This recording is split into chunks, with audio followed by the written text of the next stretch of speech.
Hello students, आज का जो हमारा टॉपिक है वो है वीमा तथा विमीय समीकरण के अनुप्रयोग। तो स्टार्ट करते हैं। फर्स्ट हमारा है वीमा। सबसे पहले तो हम समझ लेते हैं कि वीमा क्या होती है, उसके बाद में इसके जो विमीय समीकरण है उसके अनुप्रयोग हम पढ़ेंगे। देखिए वीमा क्या होती है।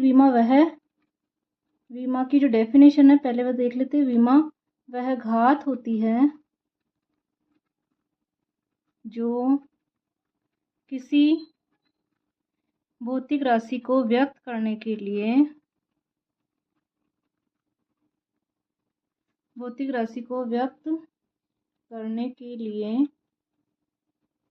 मूल राशियों पर, मूल भौतिक राशियां होती है साथ, उन पर मूल भौतिक राशियों पर लगाते हैं। अभी समझाएंगे कैसे, एक बार इसका डेफिनेशन अपन देख लेते हैं। पर लगाते हैं, ठीक है। अब वीमा लिखने के लिए इसका एक तरीका होता है, मेथड होता है। वीमा लिखने के लिए हमेशा बड़े ब्रैकेट का यूज करते हैं।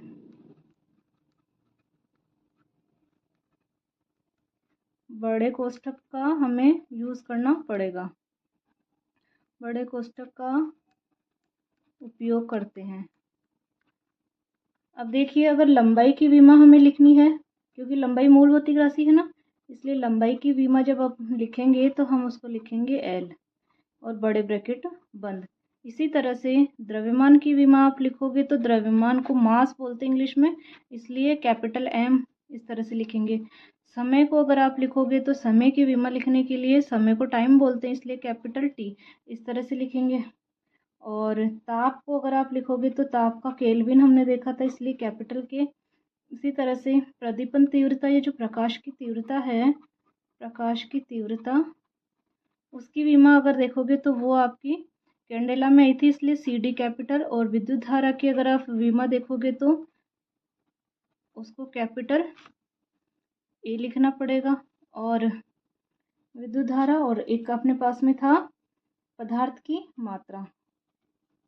पदार्थ की मात्रा अगर आप देखोगे तो उसको हमने कहा था कि मोलों के रूप में लेते हैं, तो बड़े ब्रैकेट में ये हम मोल लिखना हमें पड़ेगा। तो विमा लिखने के लिए हमेशा बड़े ब्रैकेट का यूज़ होता है, ठीक है। और ये मूल भौतिक राशियाँ हैं 1 2 3 4 5 6 7, तो इस तरह से इनकी विमा लिखेंगे। अब हम समझते हैं डिटेल से कि एग्जाम्पल लेकर के किस तरह से। अब देखिए, फिजिक्स में मेन जो विमा हमें लिखनी होती है वो मुख्य रूप से लंबाई और द्रव्यमान और समय, इनके ऊपर घात लगा के व्यक्त की जाती है।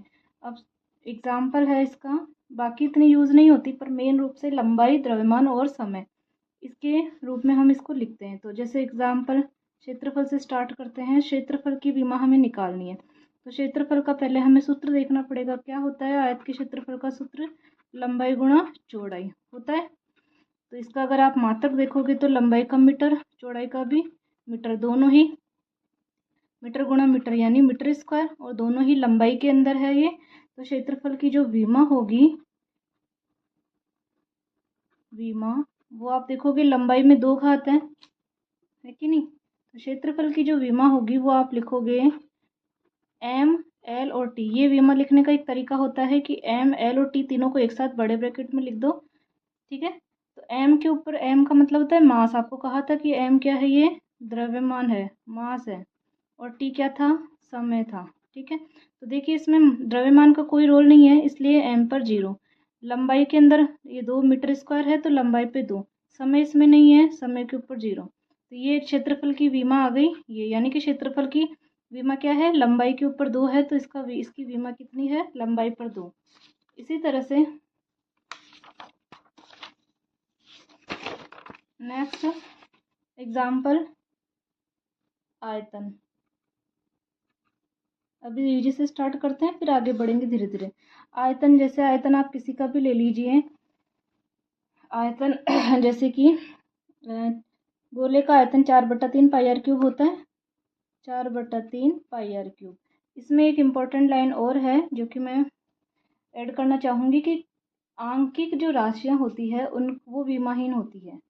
क्या होती है? जो भी अंक होते हैं, जैसे कि 4/3 आंकिक राशि है, तो ये क्या है? विमाहीन। इसकी कोई विमा नहीं होगी, समझ गए? विमाहीन राशि है। पाई क्या है? ये भी एक आंकिक राशि है तो विमाहीन है। इसलिए आयतन का जो आप मात्रक देखोगे तो इसका कोई मात्रक नहीं होता, पाई का भी नहीं होता, क्योंकि पाई का मान होता है 22/7। पाई क्या होती है, ब्रैकेट में शो कर देते हो 22/7, या फिर आप कह सकते हो 3.14, 3.14, ये हम पाई की वैल्यू लिखते हैं। ठीक है, तो आयतन का मेन क्या बचा, आर। आर क्या है, एक तरह से त्रिज्या है, गोले का आयतन लिया ना आपने, तो त्रिज्या का क्यूब ये हुआ, और त्रिज्या को आप मीटर में मेजर करते हो तो मीटर का क्यूब। तो आयतन के लिए आपने क्या देखा कि आयतन का जो मात्रक आ रहा है मीटर क्यूब। अब आयतन का अगर आप विमीय सूत्र लिखोगे तो क्या लिखोगे, वही एम, एल और टी लिखना है आपको। सबसे पहले द्रव्यमान कुछ है नहीं तो 0, लंबाई पर 3 है, टाइम 0 है, इसलिए आयतन का की जो विमा है वो क्या है, 3, लंबाई के ऊपर 3 आ रही है। ठीक है, अब इसी तरह से नेक्स्ट एग्जाम्पल हम निकालते हैं बल की विमा। बल हम पहले भी पढ़ चुके हैं, क्या होता है, बल का सूत्र लिखना पड़ेगा विमा निकालने के लिए। तो बल बराबर होता है द्रव्यमान गुणा त्वरण, होता है फॉर्मूला, आपने पढ़ा होगा 10th में, F = m होता है। अच्छा, यहाँ कंफ्यूज नहीं होना, ये m जो है ये मास है, ये मीटर नहीं है। ठीक है, और a क्या है, ये त्वरण एक्सीलरेशन है। तो बल बराबर द्रव्यमान गुणा त्वरण। अब द्रव्यमान की kg होती है, द्रव्यमान का मात्रक क्या होता है, kg। त्वरण का हमें सूत्र लिखना पड़ेगा, वेग बटा समय। अच्छा, ये त्वरण वेग ये क्या होता है, ये भी डिटेल से आपके इसी फिजिक्स की क्लास में आगे आएगा। kg गुणा वेग का सूत्र लिख देते हैं हम, विस्थापन बटा समय। और ये समय पहले से था, ये तो हमने वेग का सूत्र लिखा है, एक समय पहले से है तो इस वाले समय को आपने ऐसे लिख दिया। अब इनके मात्रक हम लिख देते हैं, kg। विस्थापन को हम किस में मेजर करते हैं, विस्थापन एक तरह से दूरी ही होती है, तो मीटर में। समय क्या होता है, सेकंड में, और एक समय ये रहा सेकंड में, तो इसका मात्रक क्या आया, kg मीटर सेकंड। अच्छा, दो सेकंड है तो दोनों सेकंड ऊपर जाकर -2 हो जाएंगे, kg मीटर सेकंड -2 बोल सकते हैं, सेकंड इनवर्स 2 बोल सकते हैं। तो ये आ गया। तो अब बल का जो विमीय सूत्र हम लिखेंगे वो क्या होगा, बड़े ब्रैकेट में। अब देखिए m, l और t। अब आप देखिए इसमें मास का भी है, किलोग्राम है, kg मीटर सेकंड -2।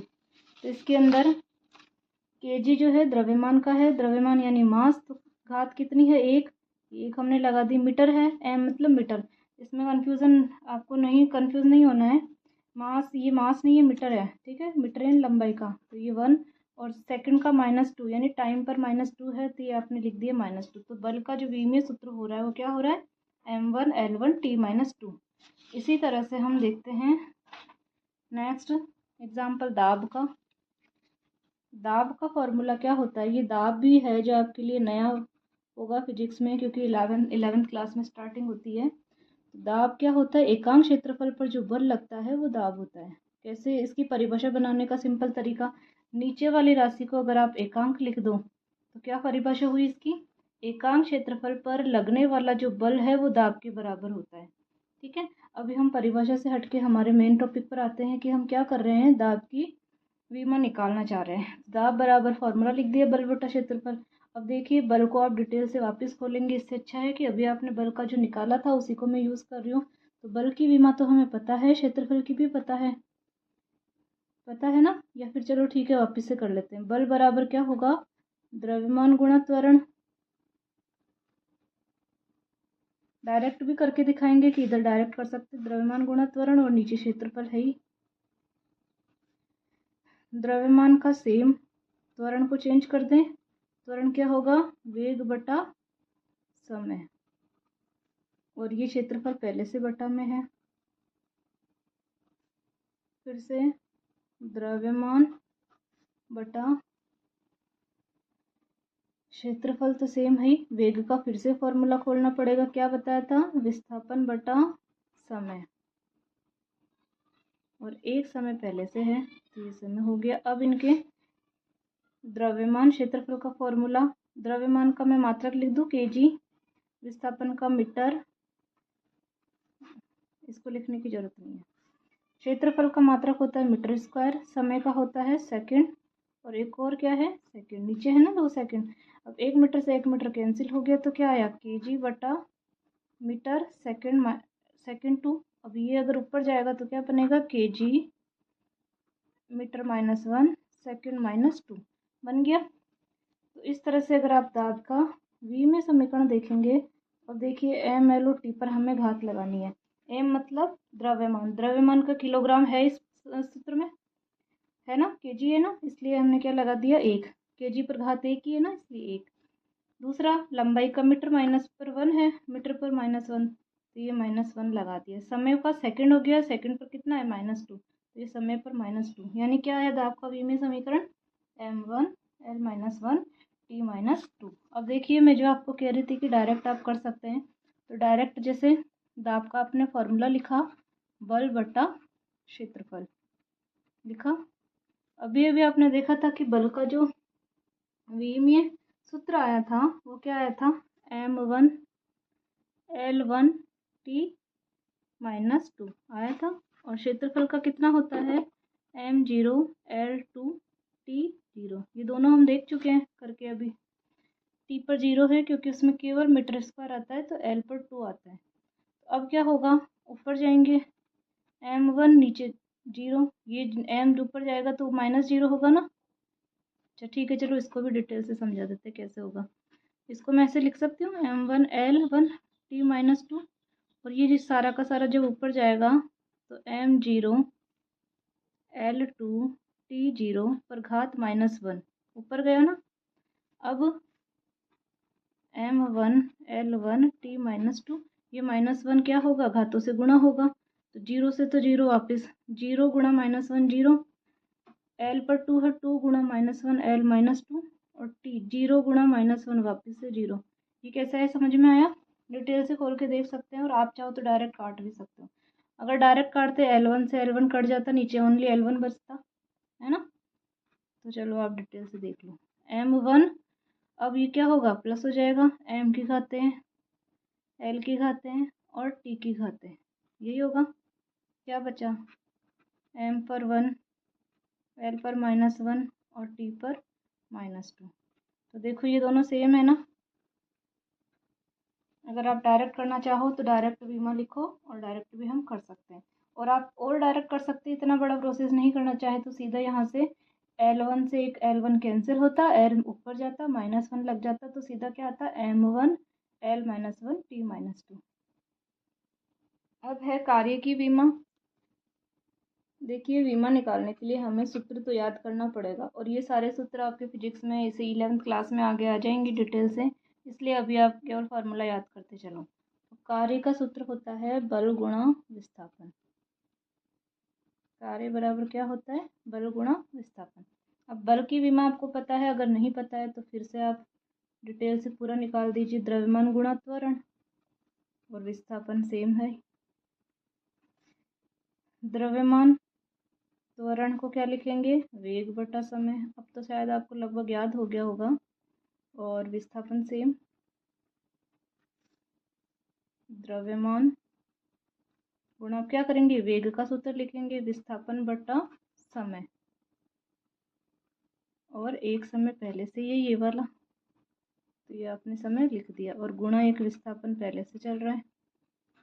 फिर से इसको क्या करेंगे, अब देखो सब मूल भौतिक राशियों में कन्वर्ट हो गए, क्योंकि द्रव्यमान मूल भौतिक राशि है, विस्थापन लंबाई में मेजर होती है तो मूल भौतिक राशि है, समय भी मूल भौतिक राशि है। तो इसका मात्रक क्या आया कार्य का, द्रव्यमान का केजी, विस्थापन का मीटर, एक और विस्थापन उसका मीटर, नीचे सेकंड गुणा सेकंड, तो क्या आया, KG metre square upon second square, या फिर केजी मीटर स्क्वायर सेकंड -2, ऊपर जाएगा ना तो इसको सेकंड इनवर्स 2 भी बोल सकते हैं, -2 भी। तो कार्य का जो v में समीकरण है, v में समीकरण क्या होता है, आप इक्वल करके बड़े ब्रैकेट में जो लिखोगे ना वो। तो अब देखिए आप m यानी मास, मास का इसमें कुछ है पार्ट, 8 किलोग्राम है ना, और घात कितनी है 1, तो ये 1 लिख दिया। दूसरा l लंबाई, लंबाई क्या है, मीटर का 2 है ना घात, तो ये 2 लिख दिया। समय की घात कितनी है, -2। तो ये कार्य का v में समीकरण निकल कर आया है m1 l2 t -2। ठीक है। अब देखिए, अगर आप डायरेक्ट लिखते यहाँ से डायरेक्ट सूत्र अगर आप लिखते हैं तो बल का विमीय सूत्र अगर आपको पता है तो आप लिख सकते हो। क्या लिख सकते थे? कार्य बराबर बल का कितना था? बल का आपके पास में m1 l1 t-2 m1 l1 t-2 ये था, और गुणा विस्थापन का क्या होगा? m पर तो 0 है, l पर 1 t 0। विस्थापन में केवल l1 ही है ना, तो क्या लिखते हैं आप इसको? m1 + 0 l1 + 1 t-2 + 0, 0 है ये, ठीक है। तो क्या बना? Direct m1 l2 t-2, same है ना।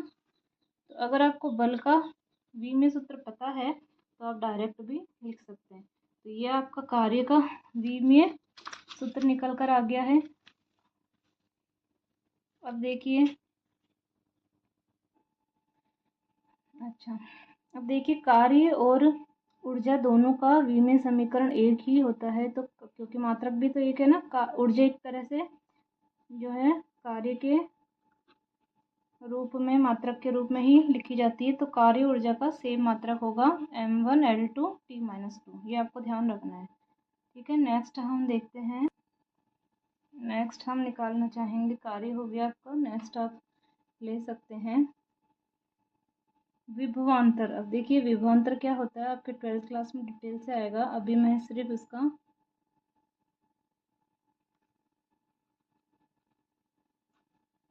विभवांतर की विमा निकाल के बताती हूँ, कई बार एग्जाम में पूछ भी लेते हैं ये। तो विभवांतर का सूत्र होता है कार्य बटा आवेश, ठीक है। कार्य का जो है, अभी आपने देख ही लिया था, कार्य का जो विमीय सूत्र था क्या था? डायरेक्ट लिख सकती हूँ।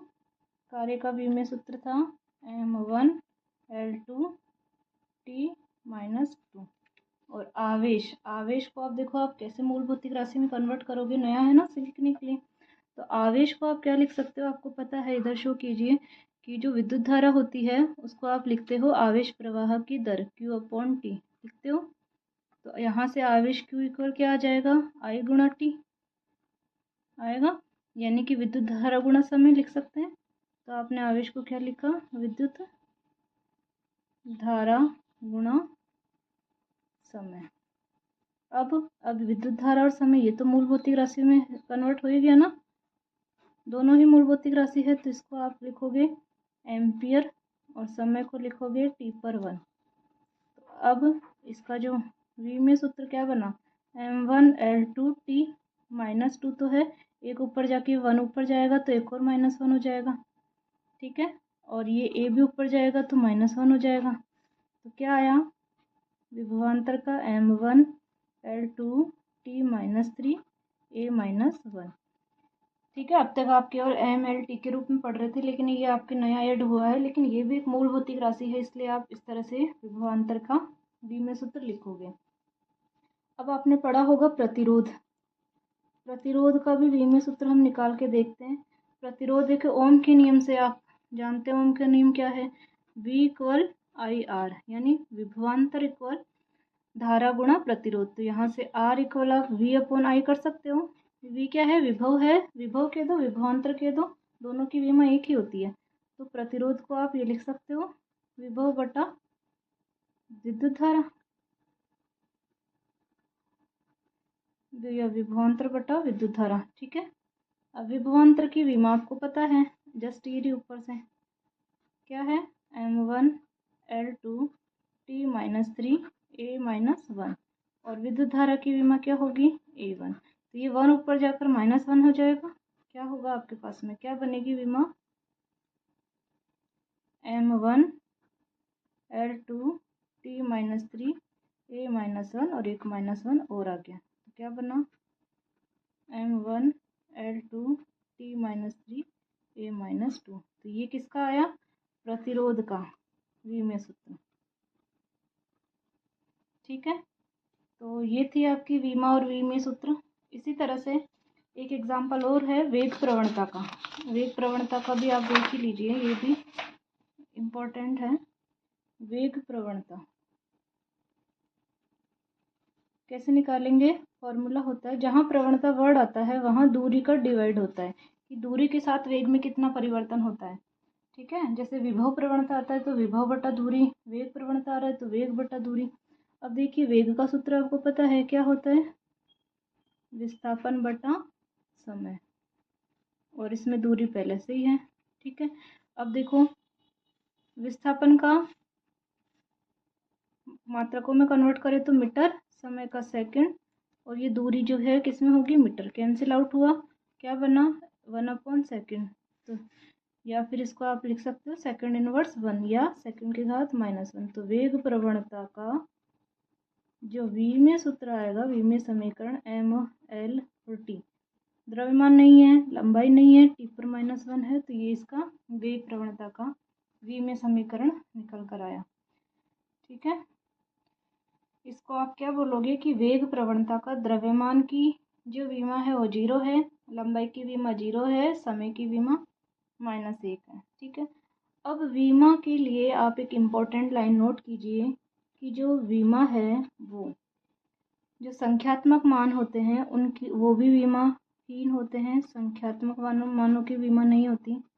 एक संख्यात्मक मान होते हैं, एक जो लोग वाले मान होते हैं, एक त्रिकोणमितीय ट्रिग्नोमेट्रिक फंक्शन जैसे साइन थीटा, कोस थीटा, इस तरह के फंक्शन होते हैं ट्रिग्नोमेट्रिक फंक्शन। ये सारे जो है एक चरघातांकी फंक्शन, यानी ई की पावर जो है उसको कहते हैं चरघातांकी। त्रिकोणमितीय फलन ये क्या है, त्रिकोणमितीय फलन। तो ये सारी चीज़ें जो है ये सब विमाहीन है। ठीक है, ये क्या है, ये सारी की सारी जो राशियां हैं इनकी कोई विमा नहीं होती, ये क्या कहलाती है, विमाहीन। तो जब भी संख्यात्मक मान आए तो हमें उसकी कोई विमा नहीं लिखनी है। ठीक है, अब है आपके पास में कि विमीय सूत्र और समीकरण क्या होता है। ये जो आपने जैसे वेग प्रवणता इस तरह से लिखी है, ये सारे विमीय समीकरण और सूत्र ही है। विमीय समीकरण और सूत्र क्या होते हैं, विमीय समीकरण जैसे आपने आयतन की विमा आपने लिखी थी ना स्टार्टिंग में, तो आयतन की विमा लिखने के लिए आपने लिखा था m पर 0, l पर 3 और t पर 0। तो अगर आप आयतन को बड़े ब्रैकेट में v इक्वल इस तरह से लिखोगे, आयतन का मतलब वॉल्यूम होता है इंग्लिश में, इसलिए v लिखते हैं इसका सिंबल। तो द्रव्यमान की 0, लंबाई की 3, t पर 0, ये जो है ये कहलाता है विमीय समीकरण। ठीक है, इसी को हम विमीय समीकरण कहते हैं। इसी तरह से क्षेत्रफल का हमने लिखा था, दाब का लिखा था, बल का, सारी विमा हमने निकाल के दिखाई थी। अगर बल का हम लें तो बल को F इक्वल, अगर आप लिखते हो क्या आई थी बल की विमा, बल की m1 l1 t minus m1 l1 t minus 2। अगर ये है तो इसको भी आप क्या कहोगे कि ये एक विमीय समीकरण है।